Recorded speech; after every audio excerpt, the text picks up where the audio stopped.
مونږ په خپل لاست لیکچر کې یو کوېسچن پرېښی د الټرنیټینګ کرنټ د ایوریج ویلیو په باره کې چې که ایوریج ویلیو د الټرنیټینګ کرنټ زیرو ده نو دا بیا هیټینګ افیکټ څنګه پیدا کوي او نور اپلاینسز چې کوم دی هغه څنګه چلی. نو د دې جواب به مونږ په دې لیکچر کې ورکو او په دې کې به مونږ یو نوی ټرم انټروډیوس کوو چې هغې ته وایي روټ مین سکویر ویلیو آف د اے سی کرنټ یا هغې ته مونږ آر ایم ایس ویلیو آف کرنټ هم ویلی شو یا آر ایم ایس کرنټ ورته هم ویلی شو. دلته که تاسو خیال کړی مونږ به وي چې یو سایکل دی د الټرنیټینګ کرنټونو چې په هغې کې څومره پازیټیو پارټ دی نو ایکول اماونټ نیګیټیو هم په هغې کې موجود دی. نو که یو شیز کې نیګیټیو او پازیټیو یو شان دي نو د هغې ایوریج ویلیو به زموږ سره زیرو راځي. بیا نو چې ویلیو زیرو ده بیا دا کار څنګه کوي؟ د دې انسر دپاره به مونږ راځو د پاور اکویژن ته. که چېرته هم تاسو ګورئ اپلاینسز نو هغه به نه صرف کرنټ کنزیوم کوي بلکې خامخا به ورسره څه ولټیج هم کنزیوم کوي. نو مطلب دا دواړه به دا ایټ ا ټایم کنزیوم کوي او چې کله مونږ د دې پراډکټ واخلو نو دې ته مونږ الکتریک پاور وایو. نو مطلب زمونږ اپلاینسز چې دي هغه پاور کنزیوم کوي، هغه نه صرف ولټیج او نه صرف کرنټ بلکې دواړه یو ځای خرج کوي. نو که مونږ د دې نه یا الټرنیټینګ کرنټ ډسکس کوو یا الټرنیټینګ ولټیج ډسکس کوو نو مونږ به د پاور اکویژن اخی یو ټرم والا کوانټیټي ته اړو. که دې ځای کې مونږ لیکلی شو چې پاور برابر دی د آی وي او که مونږ وي پوټ کو د آی آر اوم لا یوز کو نو دا اکویشن به زموږ سره آی سکویر آر شي. نو دا اکویژن چې دی زموږ سره اوس اونلی ان ټرمز آف کرنټ راغی. او که دې بل اکویژن ته تاسو وګورئ که دلته مونږ اوس د آی په ځای باندې بیا اوم لا یوز کو نو هغه د وی بای آر سکویر برابریږي، وی بای آر برابریږي. نو سکویر ټرم به یو کینسل شي نو ستاسو سره به پاور راشي د وی سکویر بای آر. او دا اکویژن مونږ آلریډي په دغه کې کرنټ الکتریسټي والا چپټر کې مونږ کړی دی. اوس که تاسو وګورئ دواړو اکویژنز ته نو په دواړو کې سکویر ټرمز راغلله. نو چې سکویر ټرمز راغله پکار دی چې دا ګراف مونږ اوس د سکویر په ټرم کې ولیکو، سمپل ټرم کې نه. دلته اونلی آی دی نو مونږ له اوس دا ګراف اړول دی سکویر والا ټرم ته. نو چې سکویر والا ټرم ته مونږ دا ګراف اړو نو مونږ به داسې قسم سټریټجي اپلای کوو چې دا ټرم زموږ سره دا پارټ چې دی د ای سی کرنټ دا زموږ سره پازیټیو دی. چې د دې سکویر واخلو نو د میګنیچیوډ به زموږ سره سیوا شي. نو تاسو اینې چې دا ګراف چې دی د امپلیچیوډ سیوا شو. په دې ځای کې بیا ګراف چې دی زموږ سره زیرو دی نو د زیرو سکویر خو زیرو وي، دې طرف ته بیا دا ګراف زموږ سره نیګیټیو دی. نو که د نیګیټیو مونږ سکویر واخلو فار ایگزامپل دا ماینس 2 دی نو که د مونږ سکویر واخلو نو د نه به پلس 4 جوړ شي. نو دا پارټ چې دی دا به شفت شي څه ته پازیټیو ویلیو ته. نو دا طرف هم پازیټیو شي او دا یو که اول نه زموږ سره 2 دی نو که مونږ سکویر واخلو نو دې نه به 4 جوړ شي. نو دا یو سایډ هم د ګراف پازیټیو دا خو آلریډي پازیټیو و دی هم پازیټیو راغی او دا نیګیټیو چې دی هم پازیټیو طرف ته شفت شو. نو اوس که مونږ د ایوریج ویلیو اخلو نو دا اوس چونکې یو سایډ دی اونلی پازیټیو سایډ دی نو مونږ به دا ګراف ایگزیکټلی په مینز باندې نیم کو. او د دې ګراف امپلیچیوډ اوس څه دی آی ناټ سکویر دی.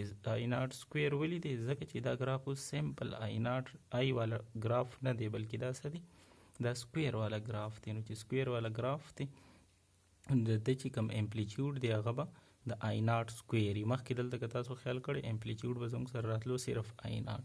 اوس چونکې موږ د دې ګرین ګراف چې دی د سکویر واخیستو چې سکویر هم له واخیستو نو د پیک ویلیو به هم په سکویر کې. او که تاسو د دې مین اخلئ نو دا به ایگزیکټلی په منځ باندې دا ګراف ډیوایډ کوي. چې ډیوایډ کوي نو چې ټوټل هایټ زموږ سره د ګراف آی ناټ سکویر دی نو نیم به یې څومره شي هغه به آی ناټ بای 2 شي، آی ناټ سکویر بای 2 به شي.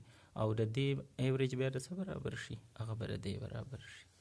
نو د دې ریډ ګراف که مونږ سکویر اخلو ایوریج اخلو نو څه چل وکړو د دې ریډ ګراف په ایگزیکټ میډل واخلو او میډل آف دیس ګراف د څه برابر دی د امپلیچیوډ هاف. نو ټوټل امپلیچیوډ د دې څومره دی آی ناټ سکویر دی نو د آی ناټ سکویر به مونږ څه واخلو هاف به یې واخلو.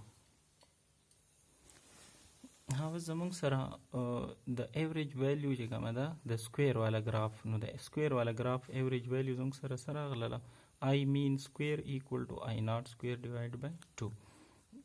اوس به داسې وکړو چې د دې سایډ به هم سکویر روټ واخلو د دې سایډ به هم سکویر روټ واخلو د دغه به سکویر روټ د سکویر سره کینسل شي، دا به صرف آی ناټ پاتې شي او سکویر روټ 2 به په خپل ځای کې باندې راشي او د دې په ځای باندې به مونږ ویلیو ولګو آی آر ایم ایس. آی آر ایم ایس هم ځکه ولګوله د دې مطلب دی روټ مین سکویر. نو دلته هم تاسو وګورئ روټ دی، مین دی او سره سکویر دی، نو دې ته ځکه مونږ څه ووایو آی آر ایم ایس، مین روټ مین سکویر ویلیو آف کرنٹ، نو دې ته هم ځکه آی آر ایم ایس ووایي. چې آر ایم ایس شو بیا که تاسو دا دلته که وګورئ دا 1 اوور سکویر روټ 2 دی، نو 1 اوور سکویر روټ 2 چې هغه برابري 0.707 او آی ناټ چې دی هغه سره په ضرب کې شو، نو زموږ سره دا سره راغله د روټ مین سکویر ویلیو آف کرنٹ راغله.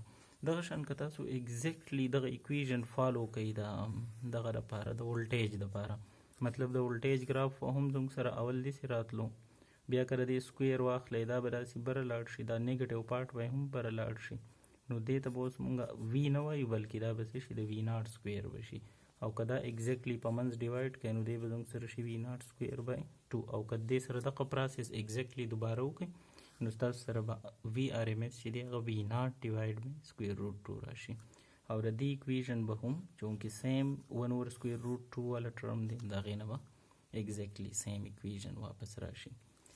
خو بس مونږ خو دا خبره ټوله وکړله، خو د روټ مین سکویر ویلیو پکې مونږ ډیفینیشنونه وي.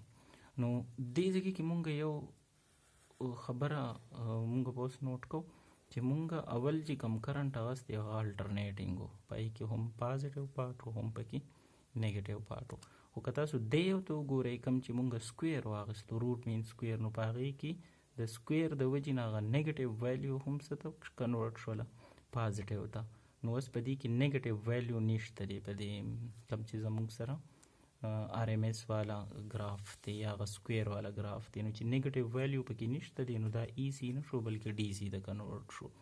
نو مونږ هغه ای سی والا ټرم چې دی یا هغه ای سی والا کوېسچن چې دی هغه مونږ انسر ورکو د هغې د څه په ټرم کې د ډي سی په ټرم کې، او دغه ډي سی کرنټ ته مونږ څه وایو دې ته مونږ روټ مین سکویر کرنٹ یا روټ مین سکویر وولټیج وایو. د دې به اوس څنګه ډیفینیشن نو دا اصل کې څه دی چې دا هغه اماونټ دی د ډي سی کرنٹ چې هغه سیم هیټینګ افیکټ پیدا کوي د څه په شان د ای سی په شان، چې کله مونږ دا دواړه د یو سیم رجسټر نه پاس کو د یو سیم ټایم دپاره. نو که فرض که مونږ یو رجسټر واخلو د دې مطلب دا دی او د دې نه ډي سی هم تیر کو او د دې نه ای سی هم تیر کو، فرض که دې دواړو سیم هیټینګ افیکټ پیدا کو، هیټ یو شان پیدا کو، نو مونږ ویلی شو چې دا ډي سی په اصل کې څه دی آی آر ایم ایس دی، او دا آی آر ایم ایس چې دی به هم خامخا سي ډي سی، ځکه چې په دې کې صرف پازیټیو پارټ دی په دې کې نیګیټیو پارټ شته دی نه. په انټری ټیسټ کې موسټلی دا کوېسچن راځي چې تاسو له به یې دا درکړي چې پیک ویلیو زموږ سره فرض که 2 ده نو آی آر ایم ایس به څه شي، نو هغه ډېر سټریټ فارورډ کوېسچن دی ځکه چې آی آر ایم ایس آی ناټ ډیوایډ بای سکویر روټ 2 برابر دی، نو چې د آی ناټ په ځای باندې تاسو 2 پوټ کو دلته به څه راشي 2 ډیوایډ بای سکویر روټ 2، نو د 2 په ځای تاسو 2 ځله سکویر روټ 2 لګولی شئ، یو سکویر روټ 2 به دې کینسل شي دا به ترې راشي. نو موسټلی چې د الټرنیټینګ کرنټ نه کوېسچن راځي اکثر یې د دې ځای نه راغستی، او همدغسې سټریټ فارورډ کوېسچن یا به دا کوانټټي درکړي یا دا تاسو له به یا پیک ویلیو معلومولي یا به آر ایم ایس معلومولي. نو بس نن لپاره دغه پوره دی، او نیکسټ لیکچر کې به بیا مونږ فردر ځو چې په الټرنیټینګ کرنټ کې زموږ سره مزید څه دي. تھینک یو ویری مچ.